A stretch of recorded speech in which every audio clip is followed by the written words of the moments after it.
Citizenship Act nungnangningai ni haina US na phongdokre. India ki parliament na handakta pass tawkiba Citizenship Amendment Bill na tholakadaba phattaba phalsingi matangda United States na nungnangba poi haina malemgi lainingi ningtambagi matangda monitoring tawbagi thabak pairiba makok thongba American diplomat amana ngarang phongdokre. American Ambassador at Large for International Religious Freedom Sam Brownback na haiki India gi achauba thongnagi masinga amadi laibak sigi constitution asini.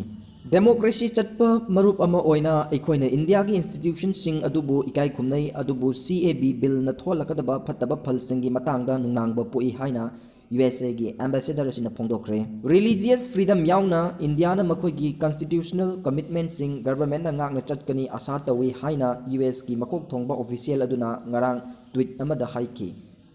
Aroibada yengbiriba madi tabiriba pumnamakpu thagatchari.